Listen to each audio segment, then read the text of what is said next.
আসসালামু আলাইকুম। আমি আপনাদেরকে একটি হার্টের চিত্র দেখাচ্ছি। এটা বাইরের স্ট্রাকচার। এখানে সাধারণত হার্টটা এখন বিট করতেছে বা পাম্প করতেছে। আপনারা বাইরে দেখছেন যে করোনারি আর্টারি ২ টা দেখা যাচ্ছে। একটা লেফট করোনারি আর্টারি এবং আরেকটা রাইট করোনারি আর্টারি। এখন আমি ভেতরের স্ট্রাকচারে আপনাদের নিয়ে যাব। ভেতরে আপনারা দেখতে পাচ্ছেন যে একপাশে সবুজ চিহ্নিত এবং আরেক পাশে লাল চিহ্নিত, অর্থাৎ ডান পাশে সবুজ, বাম পাশে লাল। ডান পাশে হচ্ছে কার্বন ডাই অক্সাইড সমৃদ্ধ রক্ত প্রবাহ সম্পন্ন হয়, ডান সাইডে অক্সিজেন সমৃদ্ধ রক্ত প্রবাহ সম্পন্ন হয়। আমরা হার্টের চেম্বারকে 4টা ভাগে ভাগ করতে পারি। একটা হচ্ছে left atrium, left ventricle, right atrium, right ventricle. আপনারা দেখতে পাচ্ছেন যে right ventricle, right atrium, left ventricle, left atrium, এই 4টা চেম্বার। এক পাশে সবুজ চিহ্নিত এবং আরেক পাশে লাল চিহ্নিত। লাল চিহ্নিত হচ্ছে লেফট অংশ, সবুজ চিহ্নিত হচ্ছে রাইট অংশ। এখানে আপনারা দেখতে পাচ্ছেন ইন্ট্রা এট্রিয়াল সেপ্টাম, অর্থাৎ দুইটা এট্রিয়ালকে ভাগ করছে যে সেপ্টামটা মাংসপেশি, সেটা হচ্ছে ইন্টার এট্রিয়াল সেপ্টাম। আরেকটা হচ্ছে যে ইন্টার ভেন্ট্রিকুলার সেপ্টাম। এখন আপনারা দেখতে পাচ্ছেন যে দুইটা ভেন্ট্রিকলকে আলাদা করছে লাল চিহ্নিত অংশ, এইটা হচ্ছে ইন্টার ভেন্ট্রিকুলার সেপ্টাম।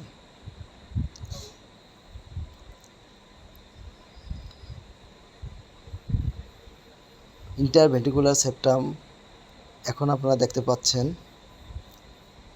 যে সবুজ অংশে কীভাবে রক্ত প্রবাহিত হচ্ছে এবং লাল অংশে কীভাবে রক্ত প্রবাহিত হচ্ছে। আপনারা এখন দুইটা জিনিস দেখতে পাচ্ছেন, একটা হচ্ছে যে রাইট এট্রিয়াম, রাইট ভেন্ট্রিকল, অর্থাৎ রাইট এট্রিয়াম থেকে রাইট ভেন্ট্রিকলে রক্ত প্রবাহিত হয়, অর্থাৎ সুপিরিয়র ভেনা ক্যাভা এবং ইনফেরিয়র ভেনা ক্যাভা থেকে যে রক্ত আসে সাধারণত সেগুলো দূষিত রক্ত থাকে, সেগুলো রাইট এট্রিয়াম থেকে রাইট ভেন্ট্রিকলে প্রবেশ করে এবং রাইট ভেন্ট্রিকল থেকে পালমোনারি আর্টারির মাধ্যমে সেটা ফুসফুসে যায়। আপনারা এখন পালমোনারি আর্টারির একটা অংশ দেখতে পাচ্ছেন যে পালমোনারি আর্টারির মধ্যে রক্ত প্রবেশ করছে রাইট ভেন্ট্রিকল থেকে, সবুজ রক্তগুলো প্রবেশ করতেছিল। এখানে একটা বাইকাসপিড বাল্ব, আপনার ট্রাইকাসপিড বাল্ব আপনাদেরকে দেখানো হয়েছে, যেটা রাইট এট্রিয়াম এবং রাইট ভেন্ট্রিকলের মাঝখানে থাকে। এখন আপনাদের লেফট এট্রিয়াম এবং লেফট ভেন্ট্রিকলের মধ্যে রক্ত প্রবাহ দেখানো হচ্ছে। এই লেফট এট্রিয়াম এবং লেফট ভেন্ট্রিকলের মধ্যে যে কপাটিকা থাকে সেটাকে বাইকাসপিড বা মাইট্রাল কপাটিকা বলে। বাইকাসপিড বলা হচ্ছে যে 2টা অংশ থাকে, আর ট্রাইকাসপিড মানে 3টা অংশ থাকে। বাইকাসপিড কপাটিকাকে মাইট্রাল কপাটিকা বলার আরেকটা কারণ হচ্ছে যে বিশপ মাইটারের নাম অনুসারে এটার নামকরণ করা হয়েছে বাইকাসপিড ও মাইট্রাল কপাটিকা, মাইট্রাল বাল্ব। যে বিশপস মাইটার তার নাম অনুসারে এই নামটা করা হয়েছে মাইট্রাল বাল্ব। আপনারা সবসময় দেখতে পাচ্ছেন যে বাম অংশে সবুজ চিহ্নিত, ডান অংশে সবুজ চিহ্নিত এবং বাম অংশে লাল চিহ্নিত। এখন দেখতে পাচ্ছেন যে 3টা কপাটিকা, অর্থাৎ 3টা কপাটিকা এখানে দেখা যাচ্ছে, লেফট অংশ রাইট অংশ দেখা যাচ্ছে, সবুজ চিহ্নিত এবং লাল চিহ্নিত। এখন এট্রিও ভেন্ট্রিকুলার বাল্বগুলো দেখা যাচ্ছে। এট্রিও ভেন্ট্রিকুলার, অর্থাৎ ভেন্ট্রিকল এবং এট্রিয়ালের মধ্যে যে বাল্বগুলো থাকে সেগুলো দেখা যাচ্ছে। সাধারণত 2টা বাল্ব বড় বড়, এই 2টা এট্রিও ভেন্ট্রিকুলার বাল্ব। এগুলো কর্ডি টেন্ডিনির সাহায্যে যুক্ত থাকে। এই যে সুতার মতো যে মাংসপিণ্ডগুলো দেখছেন সেগুলোর নাম কর্ডি টেন্ডিনি। এগুলোর মাধ্যমে এট্রিও ভেন্ট্রিকুলার বাল্বগুলো যুক্ত থাকে মেইন হার্টের মাংসপেশির সাথে, যেগুলো পেপিলারি মাসেলসের সাথে যুক্ত থাকে কর্ডি টেন্ডিনিগুলো।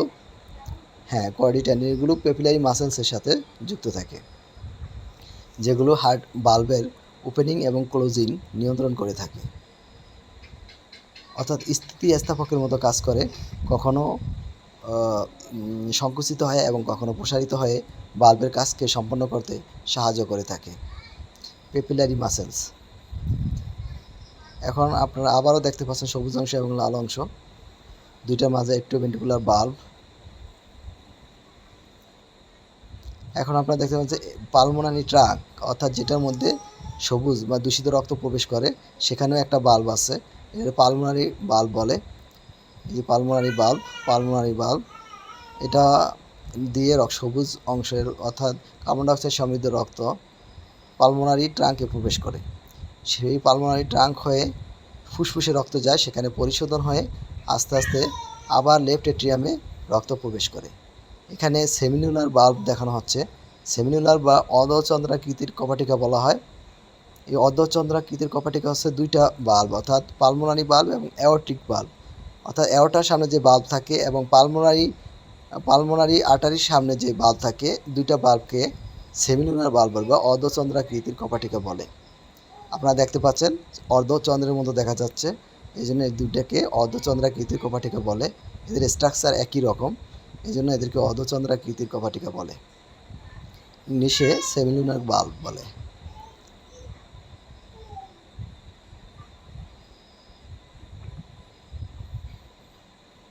একটা হচ্ছে পালমোনারি বাল্ব আর একটা হচ্ছে অ্যাওর্টিক বাল্ব, অর্থাৎ একটা অ্যাওর্টার সামনে থাকে আর একটা পালমোনারি ট্রাঙ্কের সামনে থাকে। এখন আমি আপনাদের যে স্ট্রাকচার আবার দেখাচ্ছি, হার্ট ওয়াল এখন দেখাবো। হার্টের যে দুই পাশ আছে, অর্থাৎ ইন্টারভেন্ট্রিকুলার সেপ্টামের দুই পাশে যে অংশটা আছে, দুই পাশের অংশের মাংসপেশির মধ্যে একটু তারতম্য আছে, অর্থাৎ আমাদের কার্বন ডাইঅক্সাইড সমৃদ্ধ রক্ত যে পাশে থাকে সেখানে হার্টের যে মাংসপেশিটা বাইরে থাকে, ওয়ালটা থাকে, সেটা একটু থিনার থাকে, অর্থাৎ একটু চিকন থাকে, পাতলা থাকে। আর হার্টের বাম পাশে, অর্থাৎ ইন্টারভেন্ট্রিকুলার সেপ্টামের ডান পাশে যেই মাংসপেশিটা থাকে, ওয়ালটা থাকে, সেই ওয়ালটা একটু পুরু থাকে, অর্থাৎ ডান পাশের চেয়ে বাম পাশের ওয়ালটা একটু পুরু থাকে, সেটা এখানে দেখানো হচ্ছে।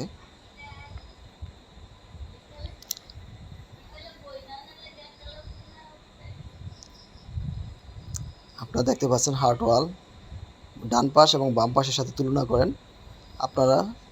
আমাদের ডান পাশ আর হার্টের এই যে স্ট্রাকচারের ডান পাশ কিন্তু এক না। আমাদের ডান পাশে আমরা জানি ডান পাশের দিকে, বাম পাশে কিন্তু না। হার্টের রাইট চেম্বারটা একটু এই ডান পাশে, আমরা চিত্রের মধ্যে দেখেন। হ্যাঁ, লেফট ভেন্ট্রিকুলার ওয়াল দেখানো হচ্ছে থিকার, অর্থাৎ একটু পুরু, আর রাইট ভেন্ট্রিকুলার ওয়াল দেখানো হচ্ছে যেটা হচ্ছে একটু চিকন, অর্থাৎ একটু পাতলা থাকে।